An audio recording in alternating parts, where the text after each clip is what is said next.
I-filter mo, Panginoon, lahat ng nais mo lamang po marinig po namin, Panginoon. Nang sa ganon, Panginoon, ay ikaw po yung kumonekta po sa amin. Maraming salamat po, Panginoon, sa kabutihan mo. Maraming salamat po sa pagmamahal mo. Tinataas ka namin, pinapasalamatan ka namin sa pangalan ni Kristo Jesus. Amen. Mga bata, Sunday School, mamaya.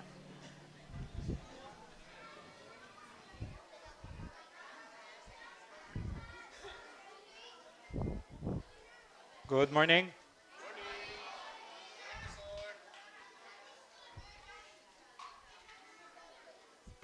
Ano yung mga bata sa Sunday School? Yan, sa Sunday School na ba yon?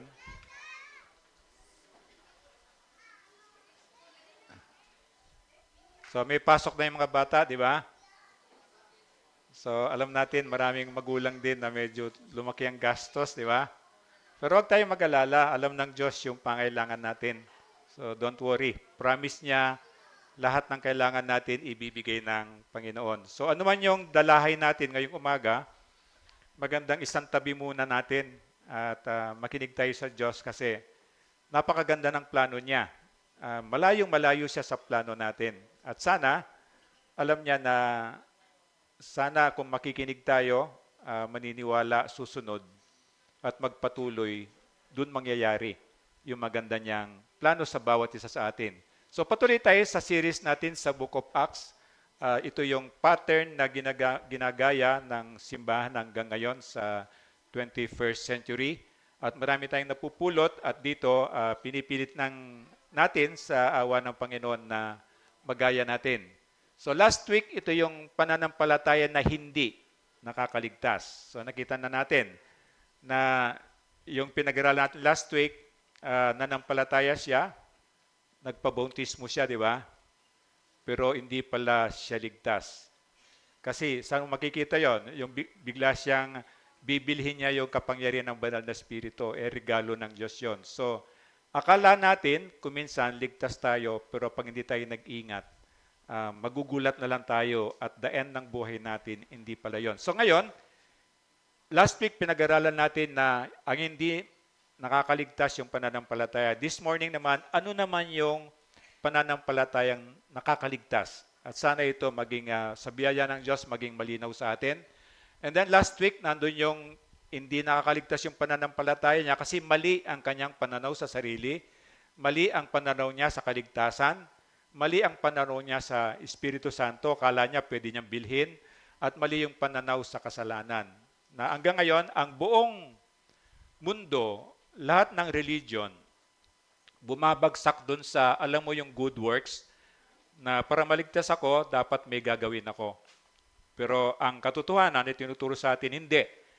Ang kaligtasan ay biyaya, kagandahang loob ng Diyos. Wala tayong kahit konting contribution o participation. Ito ay 100% na regalo ng Diyos sa atin.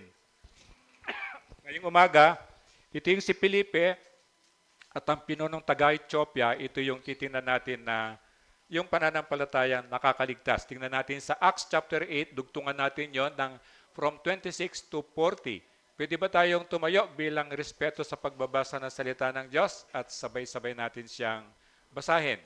Pagkatapos sinabi ng isang anghel ng Panginoon kay Felipe, pumunta ka sa gawing timog sa daan mula sa Jerusalem papuntang Gaza. Halos hindi na iyon dinadaanan ngayon. Pumunta nga doon si Felipe, samantala isang Yunoko na pinunong taga-Ethiopia na taga-ingat yaman ng Candace, reyna ng Ethiopia, ang nagtungo sa Jerusalem upang sumamba at pauwi na noon, nakasakay sa kanyang karwahe at nagbabasa ng aklat ni Propeta Isayas. Sabayan mo ang sasakyang iyon, utos ng anghel ng Espiritu kay Felipe. Kaya pagka patakbong lumapit si Felipe at narinig niyang binabasa ng pinuno ang aklat ni Propeta Isayas. Tinanong ni Felipe ang pinuno, naunawaan ba ninyo ang inyong binabasa? Sagot naman nito, paano ko maunawaan ito kung walang magpapaliwanag sa akin? At si Felipe ay inanyayahan niyang sumakay sa karwahe at umupo sa kanyang tabi. Ito ang bahagi ng kasulatang binabasa niya. Siya ay tulad ng isang tupang dinadala sa katayan, tulad ng isang korderong hindi tumututol kahit nagupitan, at hindi umimik kahit kaunti man. Siya'y hinamak at pinagkaitan ng katarungan. Walang sino mang makapagsasalaysay tungkol sa kanyang angkan, sapagkat kinitil nila ang kanyang buhay. Nagtanong kay Felipe ang pinuno, sabihin mo nga sa akin, sino ba ang tinutukoy dito ng propeta? Sarili ba niya o iba? Simula sa kasalutang ito ay sinalaysay sa kanya ni Felipe ang magandang balita tungkol kay Jesus. Nagpatuloy sila sa paglalakbay at dumating sa isang lugar na may tubig. Kaya sinabi ng pinuno, tingnan mo, may tubig dito. Meron bang hadlang upang ako'y bautismuhan? Sinabi sa kanya ni Felipe, maari kung sumasampalataya ka ng buong puso. Sumagot ang pinuno, sumasampalataya ako na si Hesukristo ang anak ng Diyos. Pinatigil ng pinuno ang karwahe, lumusong silang dalawa sa tubig at binautismuhan siya ni Felipe. Pagkaahon nila sa tubig, si Felipe ay kinuha ng Espiritu ng Panginoon at hindi na siya nakita pa ng pinuno. Ang pinuno ay tuwang-tuwang nagpatuloy sa paglalakbay. Namalayan na lamang ni Felipe na siya nasa Usoto. Mula roon, ipinangaral niya ang magandang balita tungkol kay Jesus. Sa lahat ng bayang dinaraanan niya hanggang makarating siya ng Cesarea. Amen. Tayo po'y manalangin. Ama, salamat po sa salita mo na iniwan mo po sa amin na pwede po naming pag-aralan, pwede po naming kapulutan ng hindi lang po ng aral, kundi magamit po naming gabay sa buhay po namin. At salamat po, nasa bansa po kami na hindi po pinagbabawal to. At salamat po, tinatag mo po itong ECF Center kung saan mo po kami katatagpuin. Kaya sa pangalan ng iyong anak na si Kristo, sa kapangyarihan po ng banal na Espiritu o Diyos, tulungan mo po kami. Tanggalin mo po yung anumang sagabal para marinig po namin yung salita mo. Lalo na po yung espiritu ng antok, yung espiritu ng demonyo, opo, Panginoon, nandyan po yan para gagawa siya ng paraan para hindi po namin marinig ang makapangyarihang salita mo na kailangan po namin sa araw-araw na buhay po namin. Kaya samahan mo po kami, ikaw po yung may task namin sa oras na to. Ito po yung dalangin ko sa pangalan ni Kristo. Amen. Pwede po umupo. And then pananampalataya nakakaligtas at hindi nakakaligtas. Last week, yung hindi nakakaligtas at dito, mas magiging malinaw sa atin, ano ba yung pananampalataya nakakaligtas? At sana bawat isa sa atin maging malinaw ito sa puso natin, hindi lang bilang gabay ng sarili natin, kundi may bahagi din natin sa mga taong hindi pa nakakaalam nito. So remember, nung bagong simbahan pa sila, umabot sila ng 20 to 30,000. And then, baby Christian lahat ito. At magkakaiba sila ng lugar, iba-ibang salita nila. So, nagka-problema, di ba, sa mga byuda, hindi nabibigyan ng tamang pagkain. So, ginawa nila, kumuha sila ng 7 pinuno doon sa mga nagrereklamo. So, nakita yung strategy ni Jesus, hindi binalanse. So, kumuha siya doon sa mga nagrereklamo. Bakit? Para tumigil sila sa pagrereklamo. O sige, sabi, kung yan ang reklamo nyo, kayo na yung mamahala dito. So, na-solve nila doon. At dito, binanggit doon si Esteban at saka si Felipe. Natanda natin si Esteban, di ba? Na siya yung first Christian martyr. Na siya yung pinatay kasi sinabi niya yung katotohanan. At hanggang ngayon, kahit sa experience natin, kahit sa kaibigan lang, kahit sa pamilya, kahit sa magulang, sa anak, pag sinabi mo yung katotohanan, kuminsan may nagagalit, tama? Kasi that truth hurts. Kuminsan that truth hurts, di ba? Kaya lang itong katotohanan nito, ito yung katotohanan na nagpapalaya, ito yung katotohanan na nagbibigay buhay, nagpapagali ng kasalanan, nagbibigay ng pag-asa. Kaya nga, dapat nating ma-embrace yung katotohanan kahit sometimes na ito'y masakit. And then, siyempre, hindi ito yung mga apostles na, kasi sa kanila, marami pare-parehong pangalan. Pero dito, hindi ito yung mga apostol ng Panginoong Yesus. Sa Acts 1:8, natatandaan nyo yung mission natin, iniwan ni Jesus. Subalit tatanggap kayo ng kapangyarihan pagbaba sa inyo ng Espiritu Santo at kayo'y magiging mga saksi ko sa Jerusalem, sa buong Judea, at sa Samaria at hanggang sa dulo ng daigdig. Sa panahon natin, hindi na inantay yung Holy Spirit. The moment naniwala ka, sinuko mong buhay mo sa Kanya, real time, ibibigay ng Diyos yung banal na Espiritu niya sa puso natin bilang deposit, bilang paunang bayad. Ibig sabihin, babalikan tayo ng Diyos, tatapusin niya yung Kanyang plano sa atin. And then sabi niya, tayo'y magiging saksi. Kahit dito, ginagamit tayo ng Diyos dito para yung konting alam mo, hindi paramihan ng alam. Alam mo lang na sinabi, ang alam mo lang, John 3:16, pwede na yun eh. Pwede mong i-share sa tao yun, pwedeng maligtas yung tao niya sa John 3:16 lang. At dito, remember Jerusalem, doon nagsimula, from 120 people, naging 5,000, naging 6,000, 20, 30. And then mga 30 o 50,000 na sila dito sa Jerusalem. Pero because of persecution, ano nangyari? Nagkalat-kalat sila, di ba? But the apostles, hindi sila umalis ng Jerusalem. So yung kwento natin, nasa Jerusalem ang apostles, pero itong mga pine-persecute, kumalat na sila. Napunta ng Judea, Samaria ang focus natin ngayon, hanggang sa dulo ng daigdig. Isang katibayan to, nandito sa Pasay. Imagine mo, nagsimula ng Jerusalem. Kung hindi ito tunay, kung hindi ito totoo, bakit tayo inabutan ng Pasay? Hindi naman tayo Israelita, hindi naman tayo mga Hudyo. Ito yung sinasabi ng Panginoon, hanggang sa dulo ng daigdig. At dito sa ECF, ang prayer natin, may tatawagin ang Diyos sa inyo para maging missionary. Marami tayong kasama dito na nasa ibang bansa.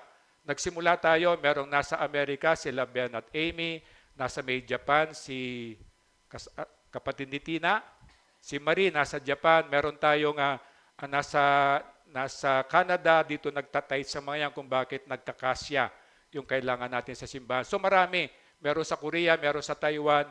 Ito yung sinasabi ng Diyos hanggang sa dulo ng daigdig. Kahit ikaw, nandito ka, pinili ka rin ng Diyos. Hindi natin alam kung sa kadadali ng Panginoon. Remember pangako ng Diyos, sabi niya, pag nanampalataya ka sa Kanya, naniwala ka sa Kanya, dadalhin Kanya sa lugar na hindi mo man lang inisip. Totoo po yun. Totoo po yun. Magugulat ka na lang at dito makikita natin dito yung maganong ginagawa ng Diyos. Hanggang ngayon ginagawa niya. Kung ikaw ay makinig, maniwala, sumunod at magpatuloy, mangyayari yung magandang plano ng Diyos sa atin. Kaya kung nakikita nyo, napapansin nyo, ibang-ibang lugar tayo.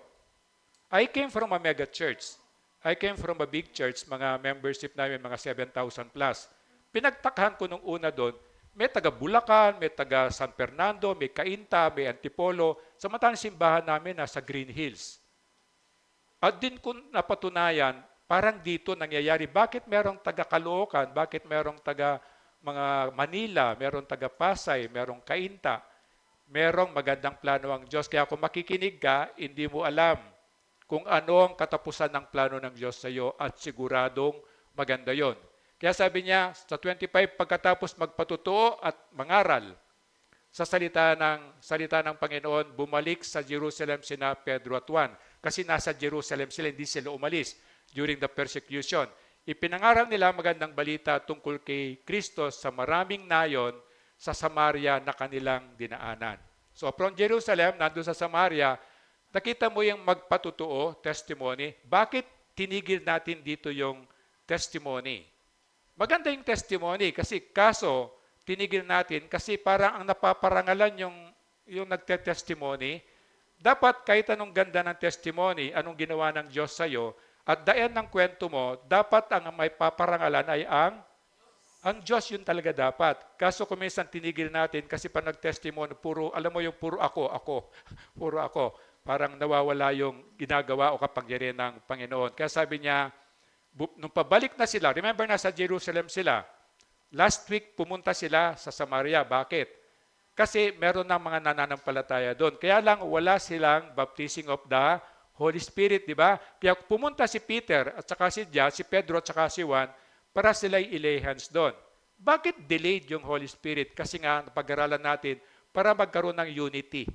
Ibig sabihin, ang Diyos ng Jerusalem at Diyos ng Samaria ay iisang Diyos. Parehong kapangyarihan. So para maging maliwanag lang, kasi ang prayer ni Jesus na sila po ay magkaisa. ito yung ginagawa nila, ito yung nangyari. Sa atin, real time yon. And then mga hentil tayo. Bakit galit ang Samaritano sa mga hentil? Kasi lahi tayo mga pagano. Ano yung pagano? Yung sumasamba sa Diyos-Diyosan. Kukuha siya ng kahoy, bibihisan niya, tapos gagawin niyang Diyos-Diyosan niya. Kukuha siya ng anumang bagay. So ito yung mga pagano. Tayo, hentil tayo. We are not just the chosen people. Ang mga Hudyo, sila yung pinili ng Diyos. Dapat sila ang mag-evangelize sa atin. Kaso, napag-aralan natin, matigas ang ulo nila, di ba? So, ang ginawa ng Diyos, ginagamit tayo, ang hentil, kahit ang Pilipinas, hanggang ngayon. Hanggang ngayon po. Kung makikita niyo sa history, nung magkaroon ng persecution sa Israel, maraming mga Israelita o Hudyo na pumunta ng Pilipinas. Kung bakit ang Pilipino, pag pupunta ka ng Israel, libre ang iyong visa. Kasi meron silang utang na loob sa atin. Parang ang Korea. Nung naghirap ang Korea, kung bakit pagpupunta ka ng Korea, makita ka ng matanda, gaganon siya, kamsamnida, gaganon siya. Magtataka ka, ano yun? And then, ang ibig sabihin, kamsamnida, salamat po. And then, pag tinanong mo, bakit ka nagpapasalamat sa akin? Hindi mo naman ako kilala. Sasabihin niya sa'yo, kung hindi sa Pilipinas, kahit ako siguro patay na. Kasi that time, napakahirap ng Korea dahil sa giyera ng North at saka ng South. At ang Pilipinas, ang isa sa mga tumulong sa kanila. Kaya hanggang ngayon, yung pabor na yon ibinabalik ng Diyos. Remember sabi ng Diyos sa Bible, sa Psalms? Yung pagtulong mo sa mahirap, para kang nagpapautang sa Diyos. Imaginin mo yon. At sabi ng Bible, sa panahon na kailangan mo, babayaran ka ng Diyos. Imaginin mo yon. Na yung pagtulong mo pala sa mahirap, sabi niya, para ka nagpapautang sa Diyos. Kaya sabi niya, itong pag-aaralan natin, taga-Ethiopia. At makikita natin yung kapangyarihan ng Diyos kung paano nangyari at maa-amaze ka sa kapangyarihan ng Diyos para maligtas lang ang isang tao. Ito, ang dami nito eh. Dito makita mo sa Bible, isang tao. Bakit? Ang kaligtasan ng langit, one soul at a time. Hindi pa damihan. Sabi nga ng Panginoon na pag merong isang kaluluwang naligtas, anong ginagawa sa langit? Oo, nagpa-party sila doon.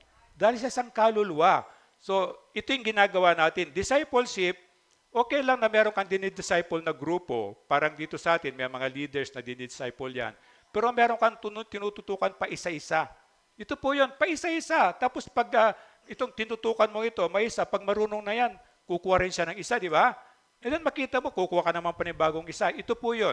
Ito po yung multiplying yourself na ito yung pagkalat ng Ebanghelyo kung bakit mabilis at marami ang naliligtas. Hindi paramihan, huwag yung masyadong conscious sa statistics na para pag marami naligtas, parang mas magaling ka. Hindi po ganon. So ito, titingnan natin, hentil tayo, pero ngayon ginagamit tayo ng Diyos. Anong sabi ng Bible? Until the times of the Gentile is finished.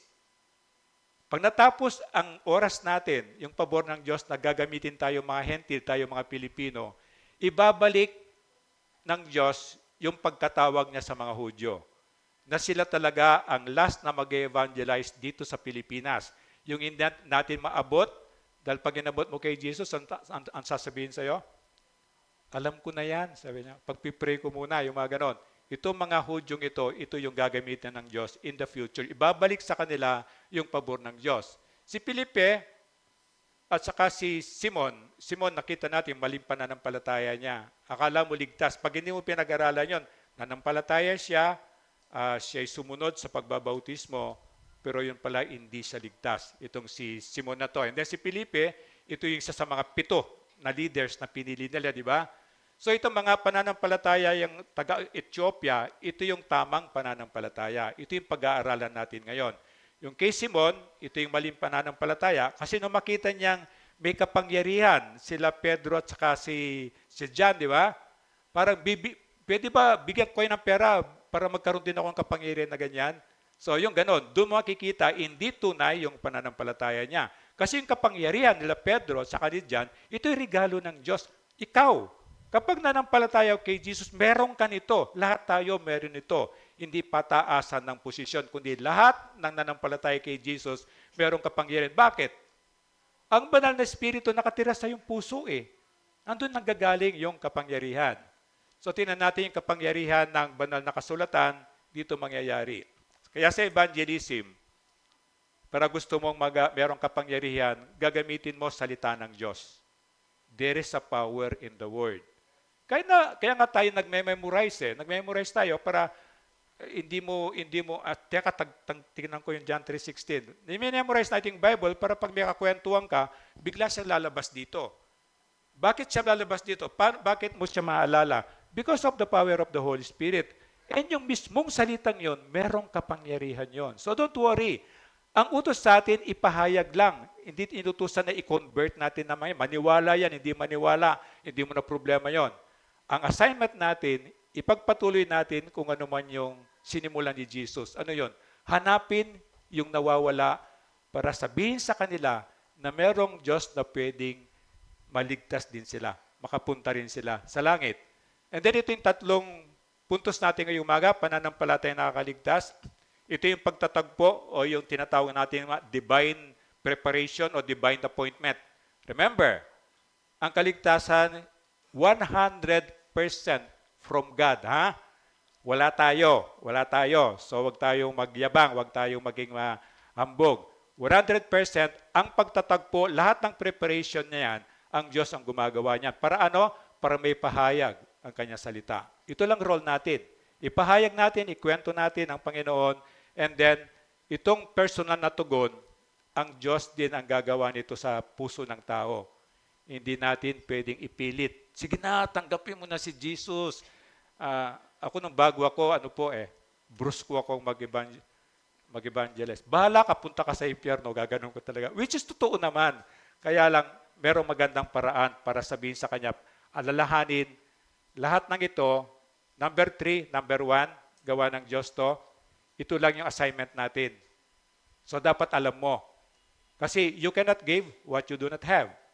Kung wala kang alam kay Kristo, paano mo ikukwento, di ba? So ito yun, tuloy-tuloy tayo nag-aaral. Para yung konting alam mo, huwag ka mag-alala, hindi pa damihan ng memory verse to, hindi pa galingan ito. Yung salita ng Diyos na yon, merong kapangyarihan ito. Kahit sabihin mo lang, Jesus, yun lang yun eh. Meron akong tinidisciple, hindi niya kilala niya Panginoon, pero sinasaniban siya ng demonyo. Siyempre, hindi mo makausap ng matino. Alam mo, sabihin mo lang, Jesus, ganun siya, hindi niya masambit. Eventually, katagal-tagalan, alam mo, nang mabuo niya yung salitang Jesus, ganon, yun namatay siya. Siyempre, natatakot ako, baka namatay. Yun namatay yung taong yon. Pero doon, sabi niya, nagising siya, anong nangyari? Sabi, pahinging pagkain. So ito yon. The power of the word nandun, kaya don't worry. Ang role natin, ipahayag lang si Jesus. Kung ano alam mo, pag hindi mo alam, huwag kang magmamaru-marunong. Ayaan mo, magre-research ako. Magtatanong ko sa, Chat GPT, para balikan kita. Parang ganon. So ito yon. Tandaan mo, yung role mo, ang role ng Diyos, huwag natin kukunin. Ang role natin ang gagawin natin. And then John 6:44, sabi ni Jesus, wala makakalapit sa akin, si Jesus na nagsasalita, malibang dalhin siya sa akin ng Ama at nagsugo sa akin. At ang lumalapit sa akin ay muli kong bubuhayin sa huling araw. Ang nagsasalita si Jesus. So malinaw siya na merong muling pagkabuhay. Panamatay tayo, itong katawan natin, babalik sa lupa. Galing sa lupa naman talaga yan. Pero yung espiritu natin, bago tayo mamatay, sana makabalik kay Jesus yan. Kasi pag namatay tayo, kahit ipagtirik tayo ng kandila araw-araw, ipamisa tayo araw-araw, ipagdasal tayo araw-araw, hindi na po mababago yung pinili natin nung buhay pa tayo. Kasi personal relationship talaga sa Panginoon. Hindi grupo. Hindi ko member ka ng ECF. Ligtas, si pastor, ligtas ka, hindi po ganon. Paisa-isa tayong harap sa kanilo, sa Diyos. So, kanya-kanyang personal decision yan. Then sabi niya, una pagtatagpo, sabi niya sa 25, pagkatapos sinabi ng isang anghel ng Panginoon kay Felipe, pumunta ka sa gawing timog, sa daang mula sa Jerusalem papuntang Gaza. Halos hindi na ito dinadaanan ngayon. Ano itong Gaza? Nakikita natin sa news, di ba? Remember si anak ni Brother John? Nandito ba siya that time? Nung may gera? Hanggang ngayon may gera po doon. Ito na lang yung remnant na natitira. ito po yung itong nakita niyo yung nakapula na guhit, yan na lang ang kulang. Dito nagigera ngayon, di ba? Ito na lang yung kailangan mabawi ng Israel. Before this, dahil nga sa persecution, dahil sa katigasan ng ulo ng mga Hudyo, 70% yan occupied ng mga Pilistino. And then, by the prophecy, sabi ng Diyos, darating ang time, ibabalik ko itong mga hinirang kong bayan. Ito po, unti-unti na nilang nakiklaim. At ang natitira na lang yung Gaza Strip na yan. So ito yung pinag-aaralan natin.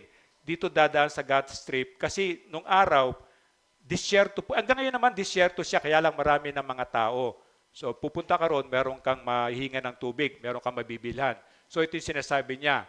Magmula sa Jerusalem, dadaan siya ng Gaza na wala nang dumadaan doon. Sabi niya, ang pinag-aaralan nating tao, yung taga-Ethiopia, nandito pa siya sa baba ng Egypt. 1,200 miles na walang concrete road, tapos disyerto pa. Nakita mo yung pagmamahal niya sa Diyos at saka sa templo niya? Bibiyahe siya ng 1,200, most of these are desert, na walang plain. Ang Jerusalem, pag pupunta ka, puro ganon siya, bulubundukin. Ang Jerusalem, nasa taas siya, and then puro parang bangin yan. Remember, nung tinempt si Jesus, gusto siya itulak kasi para mamatay siya, at pwede siyang mamatay, kaya lang it's not yet time. So ito may imagine mo, ganyan yung commitment niya para makapunta lang siya sa ng Jerusalem. Pagkatapos siya ng mag-worship, pauwi siya ng Ethiopia, ito yung kwento natin. So na-imagine nyo, pumunta siya ng Jerusalem para mag-worship at pauwi na siya after mag-worship, ito na yung kwento natin. So may imagine mo, ang layo niyan, tapos disyerto pa yan. And then 27 to 20, pumunta nga doon si Felipe, samantala isang eunuko. Anong eunuko? Ito yung naglilingkod na, meron silang desire na maglingkod sa mga royal blood o mga king, mga princess. Ito yung mga lalaking kinakapon. Bakit kinakapon? Sino yung nagsasabong dito? Marunong magsabong. O magsabong. Ang lolo ko sabungero, kaya marunong ako nito. Marunong akong magkapon ng manok. High school pa lang ako, marunong akong magkapon ng manok. Kukunin ko, operahan ko yun, bubuksan ko yung ribs ng manok. Tatanggalan ko ng konting balahibo.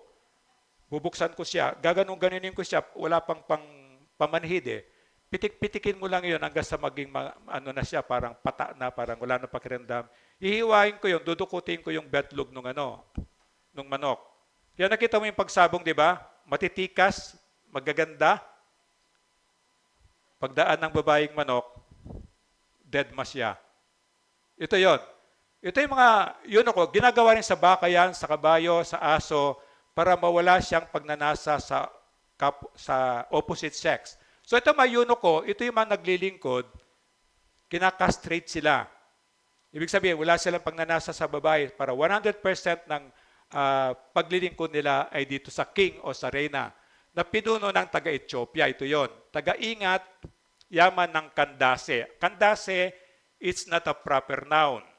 Kandase parang paraon o parang yung governor o congressman, parang ganon. Hindi siya proper name. And then, reyna ng Ethiopia, ang nagtungo sa Jerusalem upang sumamba, di ba? At pauwi na noon. Ito, pauwi na siya after niya mag-worship, nakasakay sa kanyang karwahe at nagbabasa ng aklat ni Propeta Isaias. Remember, wala pa silang Bible, wala pang New Testament. Ang alam nila is Old Testament. And then 29, sabi ng anghel, sabi ng Diyos, sabayan mo ang sasakyang iyon, utos ng Espiritu kay Felipe. Na-imagine nyo, ang bilis nung di ba, kabayo yung noon, kabayo nagpapatakbo. So nakita mo gaano kabilis si Felipe?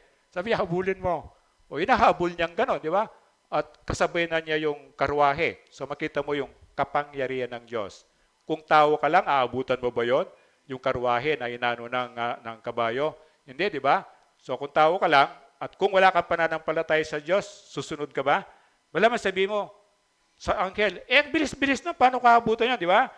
Pero, dahil para mangyari yung kagustuhan ng Diyos, inilagay na yon sa puso't isipan itong propeta niyang si Felipe. Kaya sabi niya, kaya patakbong lumapit si Felipe at narinig niyang binabasa ng pinuno ang aklat ni Propeta Isaias. Tinanong ni Felipe ang pinuno, di ba?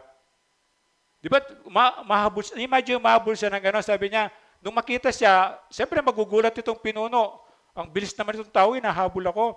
O napatingin na gano'n. O sinabi niya, naunawaan mo ba yung binabasa mo? Sabi niya dito sa nakasakay itong taga-Ethiopia, di ba? And then doon papasok yung pagpapahayag. Sagot naman ito, paano ko mauunawaan ito kung walang magpapaliwanag sa akin?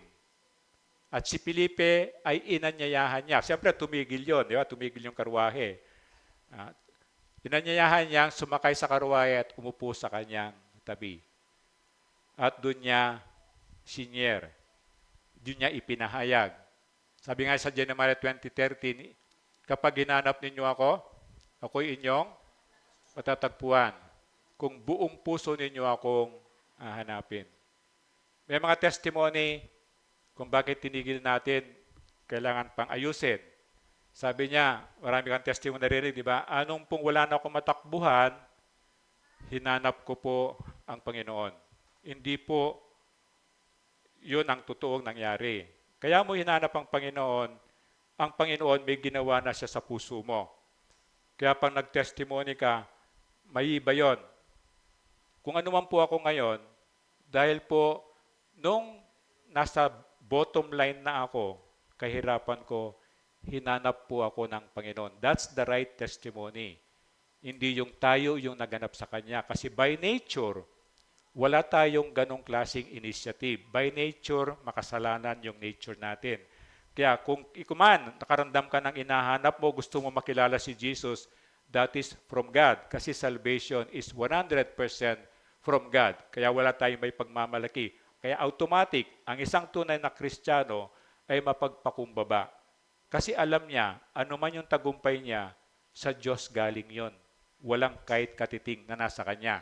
So sabi niya, yung sa tares and the wheat, na narinig na natin di po, tares and the wheat, parang ginagawa kong yung sukal at saka yung palay, kasi Pilipinas, para makarelate tayo. Di ba yung may-ari ng bukirin, umanap siya ng magandang binhi ng palay, tapos pinatanim sa kanyang bukid, di ba? With all those preparations. Nung tumubo na yon, napansin ng mga magsasaka niya, sabi niya, Panginoon, boss, bakit ganun? Sabi niya, di ba ang tinanim niyo mabuting palay lang, bakit may mga sukal? Di ba? Anong tanong ng farmer sa amo nila? Boss, gusto po ninyo bunutin natin yung mga sukal? Sabi niya. Ano sabi ng boss? Yung Diyos yun Kasi parable nga siya. Sabi ng Panginoon, wag, hayaan mo silang lumaking sabay. At pagdating ng anihan, sabi niya, ipapaani ko yung palay. Tapos ilalagay sa bodega. Ang bodega, langit. Ang palay, mga kaluluwa. And then, yung mga sukal, sabi niya, ipapagapas ko rin yan. Ipapatali ko yan. At yan ay susunugin. Ito yung impyerno. So ito yon. Sa simbahan, the same. Hindi pwedeng mawala sa simbahan yung tares. Hindi pwedeng 100% na tunay na Kristiyano nasa simbahan. Bakit? Kasi kung ganon, ay magiging perfect church tayo. Walang perfect church. So again, from the parable, ang nagdadala rito para manggulo, sino may gawa nun? Ang demonyo. Kaya lang utos ng Diyos, ito yung mahirap. God, i-ban ko kaya sila rito o paalisin ko sila rito. Anong utos ng Diyos? No. Ang paghuhukom, ang Diyos ang magseseparate sa tunay na Kristiyano sa hindi tunay na Kristiyano. Pero hindi natin, unless na lang, dito sa isip, talagang pasaway ka na, meron na talagang mga tao na naapektuhan sa'yo, yun. Ipapaalisin ka po in a nice way kasi para hindi madamay din yung seryosong gustong magkaroon ng magandang relationship sa Panginoon. Hindi pa rin ito tolerate. So ito yung sinasabi niya na ang Diyos ang magbabalanse. Then 32, itong bahagi ng kasulatang binabasa niya. Diba sabi niya, naintindihan mo ba yan? Sabi niya, kinote niya sa Isaiah na sabi niya, siya ay tulad ng isang tupang dinadala sa katayan. Alam na natin si Jesus yan. Sa panahon niya, hindi niya kilala yon kasi hindi pa nagkatawang tao si Jesus. Wala pa silang New Testament. And then tulad ng isang korderong, hindi tumututol kahit nagupitan at hindi umiimik kahit konti man. Siya'y hinamak at pinagkaitan ng katarungan. Walang sino mang makapagsalaysay tungkol sa kanyang angkan sapagkat kinitil nila ang kanyang buhay. Sa atin, alam na natin si Jesus yan, di ba? But during their time, wala silang alam kasi hindi pa nagkatawang tao si Jesus. Nandun na si Jesus pero spirit pa lang siya. Jesus is already there from the beginning. Bago pa naglikha ng langit at lupa, nandun na si Jesus. Kaya lang, hindi pa siya nagkatawang tao. Ang tao to see is to, ganun yan eh. So hindi sila niniwala kasi hindi nila nakikita pero nandun na si Jesus. And then 34, nagtanong kay Felipe ang pinuno, sabihin mo nga sa akin, sino ba ang tinutukoy dito ng propeta? Sarili ba niya o hindi? So ito na, pinaliwanag na ni Felipe yung salita ng Diyos.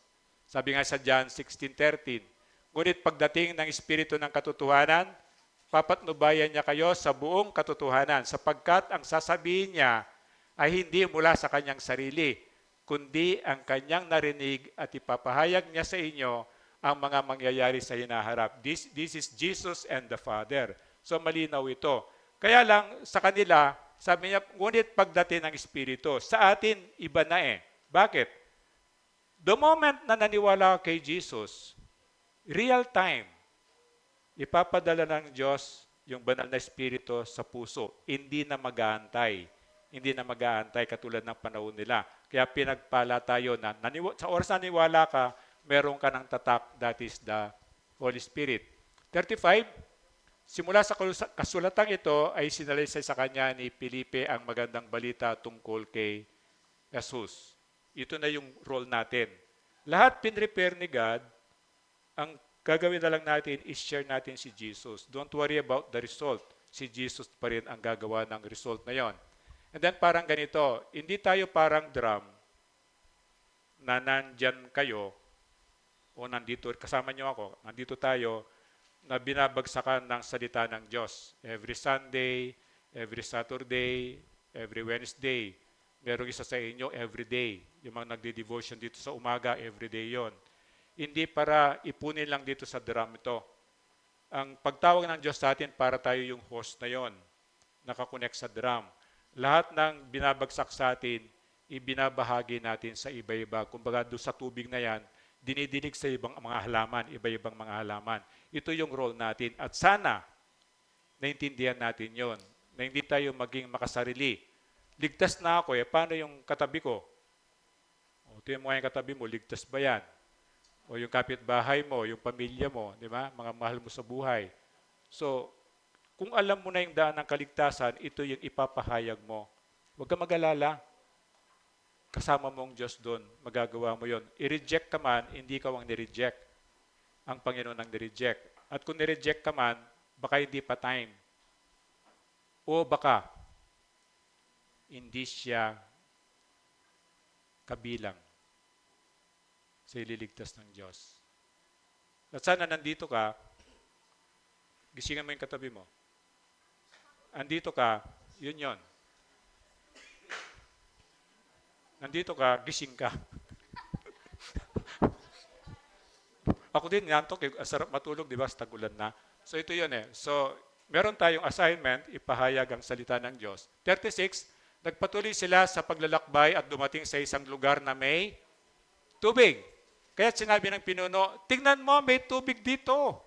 Meron bang hadlang upang ako'y bautismuan? Remember, hanggang ngayon, desert po yun. Na-imagine nyo? Alam ng lahat from the beginning, desert yun. Tapos bigla na lang, gusto mo magpabautismo. Isang libong miles pa yung bibiyahihin mo. Alam mo, disyerto yung biglang may tubig. Sino may gawa nun? Yun eh. Yun ang Diyos may gawa niya. Kaya sabi niya, sa atin, meron tayong baptism every last Sunday of the month. Next Sunday, meron tayong, balikan tayo sa every last Sunday of the month. So meron nang na-interview kanina 5, and then kapag hindi kayo nakasali bukas, next July, last Sunday of the month, ang baptism natin. Kasi nga, dito, nakita mo, ilang oras kaya narinig niya yung magandang balita. Naniwala siya. Ang pagsunod niya, sabi ng Diyos, talikuran mo, pagsisiyan ng kasalanan mo, at ikaw ay magpabautismo. Ito yon. Narinig niya ang magandang balita, naniwala siya, sumunod siya. Andito na siya sa pagsunod. Ang pinakamahirap, yung kasunod nito, narinig, naniwala, sumunod. Ang pinakamahirap, ito pakinggan nyo, pinakamahirap, magpatuloy. Dito mo makikita yung tunay na Kristiyano, magpapatuloy. Ito yung, dito, sinunod na nila. Kaya makita niya, tubig, imagine mo, sabi ng mga bata, Pastor, sino yung sumigaw ng tubig? Sabi ng mga bata, yung kabayo daw. Kasi, siyempre, uhaw na yung kabayo, disyerto yung ano eh. Sabi ko, hindi yung kabayo. Ito yung, sa mga bata, kasi kita nila dito eh, itong sabi nila, nag-uusap pa kayo, uhaw na uhaw ako, sabi ng kabayo. Kaya imagine mo, pero tayo, alam na natin na, imagine mo yon hanggang ngayon, ginagawa ng Diyos itong lahat ng to. Anong purpose lang niya? Maligtas ka, maligtas ako. Maligtas tayo lahat. Yun lang ang purpose niya.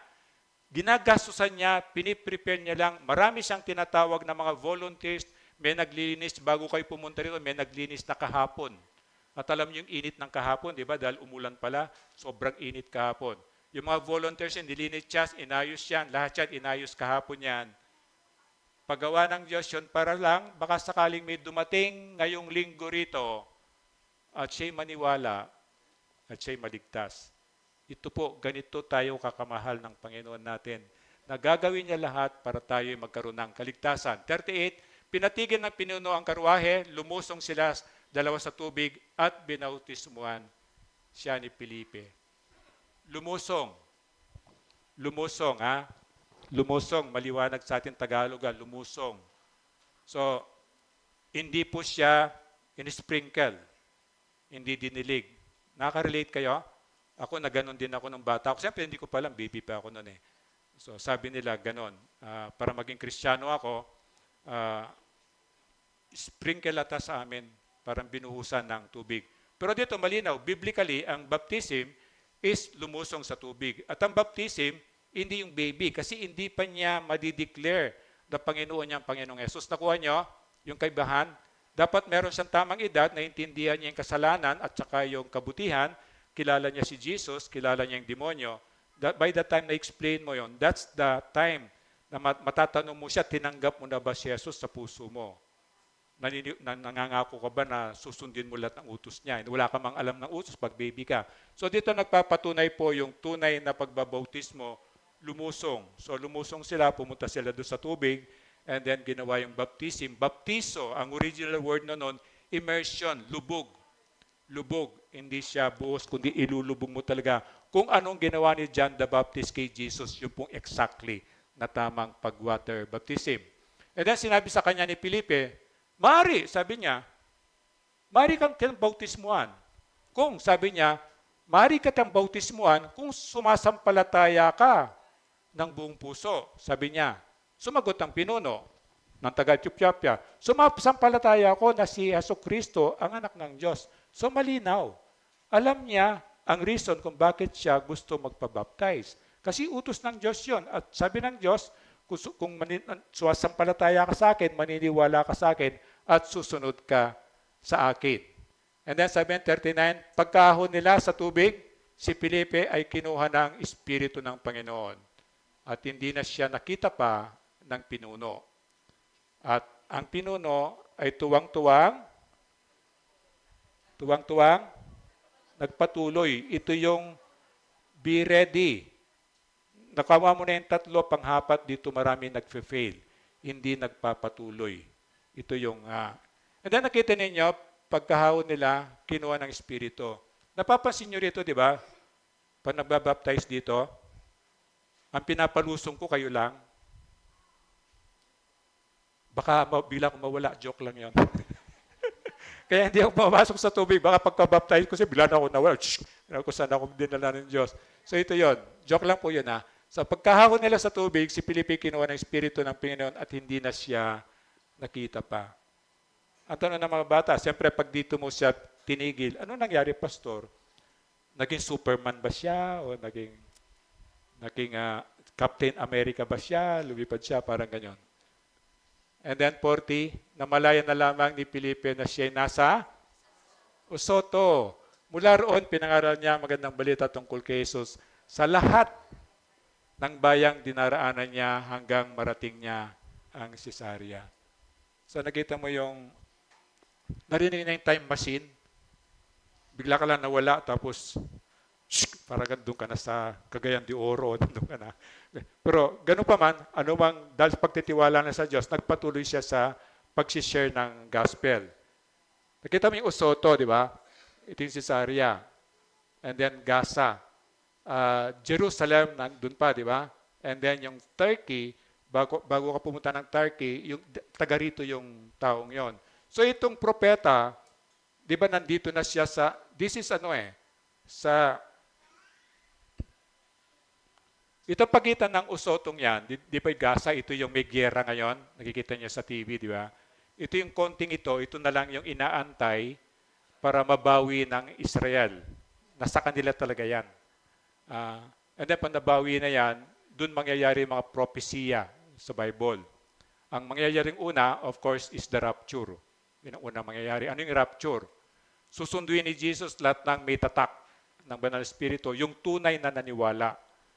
And then, yung matitira, dadanas sila ng 7 taon tribulation. Ano yung tribulation?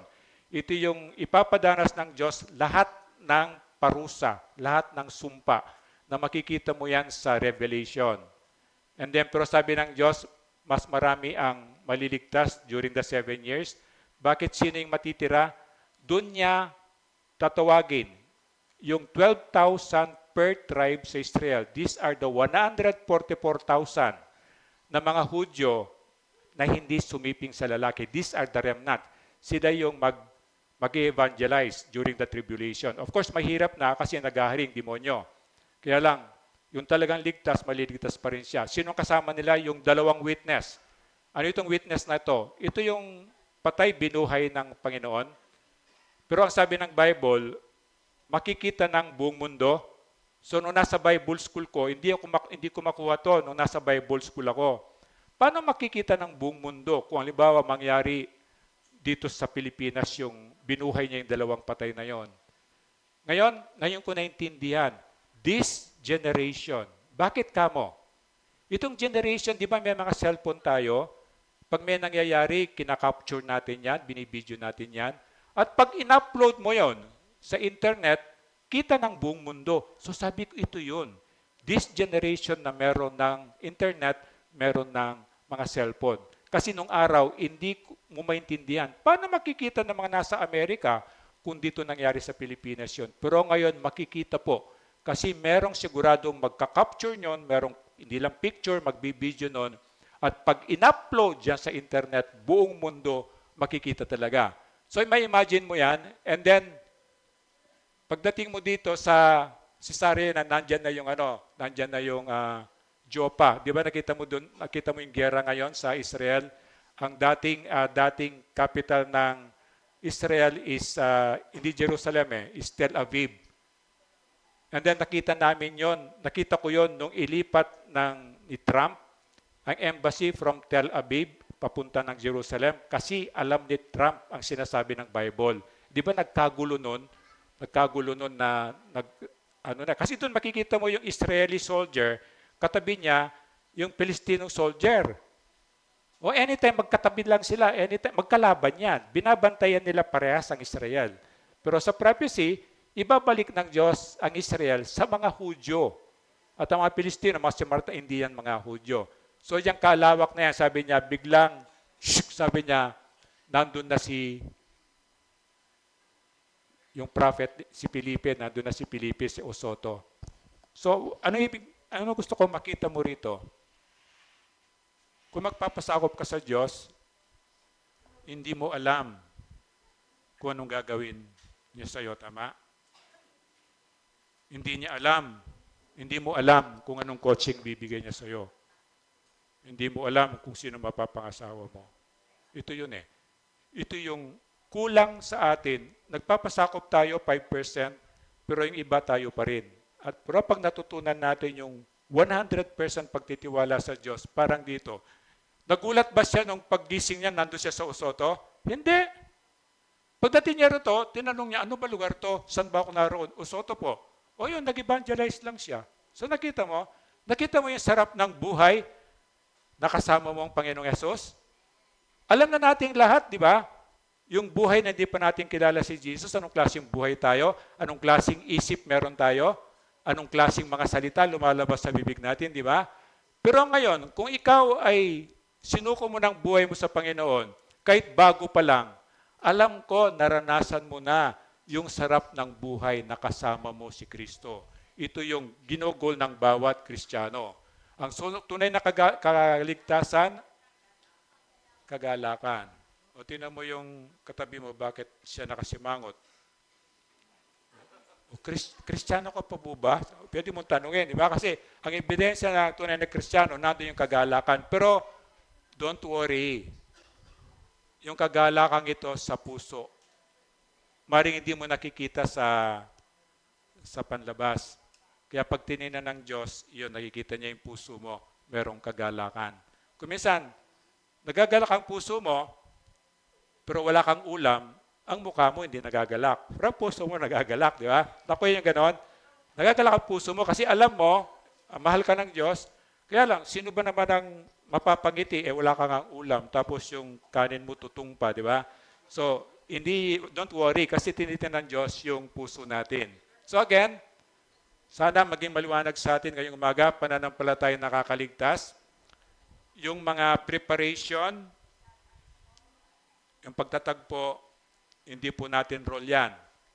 Si God ang gagawa niya. Parang dito, ang gumawa po nitong temple na to, ginamit kami ng Diyos, nandyan yung iba yan, sila dyan, sila dito, pero ang Diyos talaga nagpagawa nito para sa atin. So, ganun din, ang nagbibigay ng preparation lahat dito, ang Diyos yon. Pati pagkain natin, ang Diyos yon. Siya nagpadala na magluluto, siya yung magpapadala ng manok.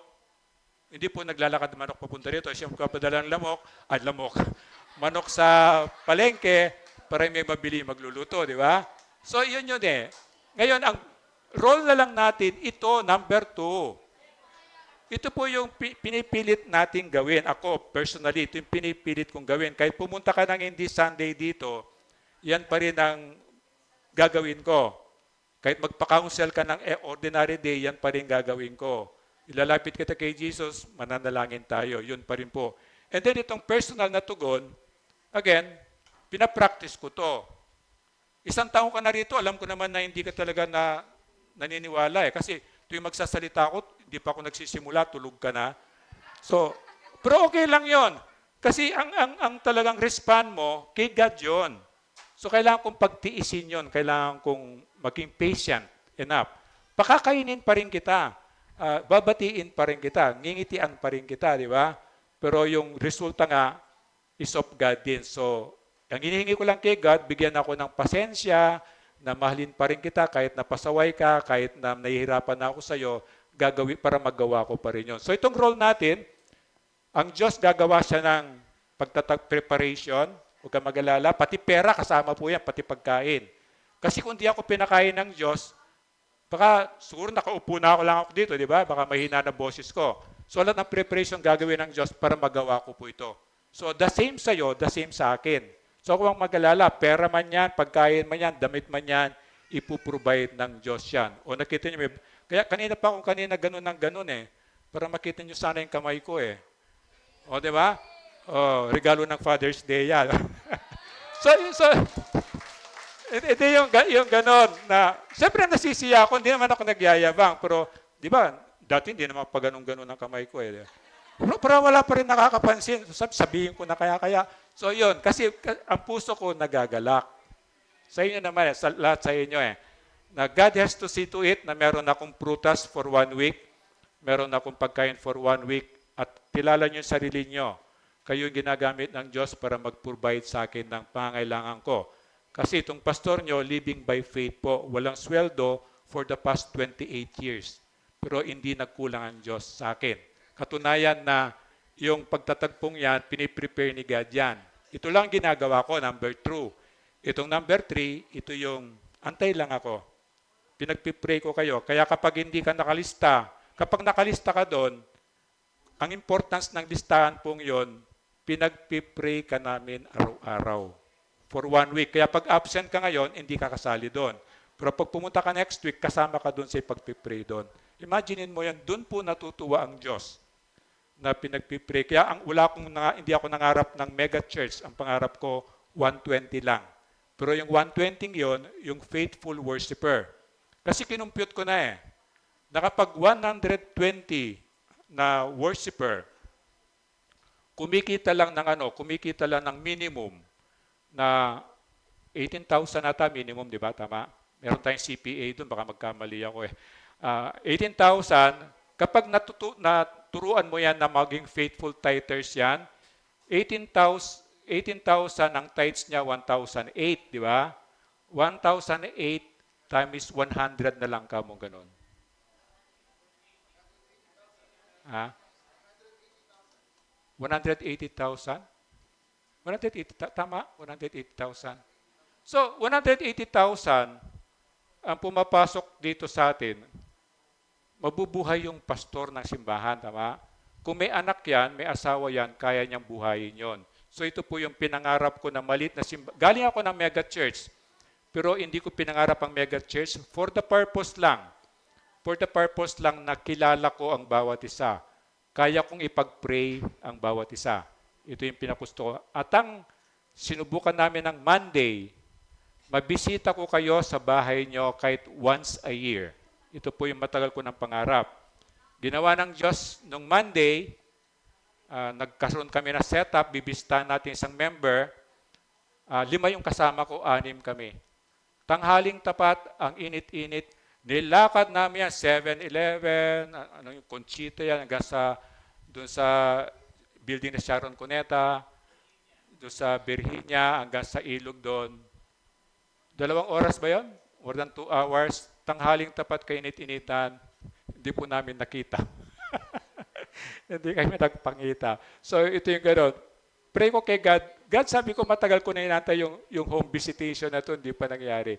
So ito yung role kung bakit na sana matutunan natin yan, kasama ko kayo dito. Remember? Ang bilin ng Diyos sa'yo, sa ating lahat, ipagpatuloy natin ano man ang simulan ni Jesus. Ano yung sinimulan ni Jesus? Inahanap niya yung nawawala para iligtas. Ito po yun. So tayo po tumayo at manalangin.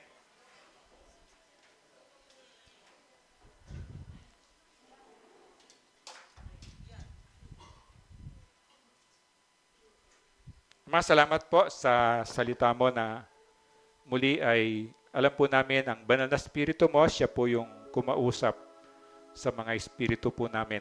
At alam po namin na mangyayari po, magbubunga po itong salita mo kasi there's power in your word na narinig po namin ngayong umaga. At Ama, patuloy mo pong alagaan to o idikit mo nga po sa puso't isipan po namin. Para sa oras po na kailangan namin siya, ang banal na spirito mo po ang magpapaalala po sa amin. Patuloy mo po kaming tulungan na isuko po yung buhay namin sa iyo. At yun nga po yung maging katulad kami itong taga-Ethiopia na hindi niya inalintana yung layo ng Jerusalem para lamang po makapagsimba siya. At pagkatapos niyang magsimba, inahanap pa rin po niya yung katotohanan sa pamamagitan ng iyong salita. At yun na nga po, nakita po namin sa pinag-aralan po namin. Nakikita mo po lahat yun. Hanggang ngayon, yun, ganun ka pa rin po. Nung makikita mo po yung puso niya, pinadala mo po si Felipe para nga po, O Diyos, siya'y magpaliwanag ng salita mo. Napakaliwanag po sa amin na sanawa, O Diyos, maging katulad kami ni Felipe na gawin po namin yung iniwan mong mission namin ang mission namin, na hindi po namin alam kung sino yung mga ligtas, pero random po, kahit na sino pong tao na mayroon kaming pagkakataon ibahaging salita mo, bigyan mo nga po kami ng lakas ng loob at bigyan rin po kami ng, ah, ng katatagan na pakinggan ang salita mo para may bahagi po kami sa iba. Kaya ngayong umaga, salamat din po na sa pagkakataon ginawa mo po sa ECF na linggo-linggo kaming nagko-communion kasi nga po napakaganda po nung utos mo sa amin na as much as often as we can, alalahanin po namin parati kung paano mo po binayaran ang aming mga kasalanan. At tuwing naalala po namin yon, nawawala po yung ego, yung pride, kayabangan, kapalaluan, Panginoon. Kami po ay na-humble na tunay nga po, napakabuti mo sa amin, napakadakila mo po sa amin. Kaya salamat po na binigyan mo po kami ng obedient heart na kakaiba po na gawin naming every week ang communion po. Samahan mo po kami, naway may task ka po namin. At pagkakataon din po ito para maihingi po namin ng tawad yung mga nagawa naming kasalanan. Kasi sabi mo nga po, gawin namin ang Holy Communion na may kabanalan kasi meron kang babala na hindi namin siya pwedeng gawin ng ganun-ganun lang. Kasi yung iba, pinarusahan mo ng karamdaman at yung iba namatay na po. Kaya tulungan mo po kami na ikaw po yung may taas namin as we observe the Holy Communion. Alalahanin po namin kung paano mo binayaran ang kasalanan po namin at hingi po namin ng tawad yung mga kasalanan hindi po namin nahihingi ng tawad para magawa po namin ito ng may kabanalan na ayon sa iyong kagustuhan. Ito po yung dalangin ko, ito po yung dalangin namin sa pangalan ni Kristo. Amen. Pwede po mo po.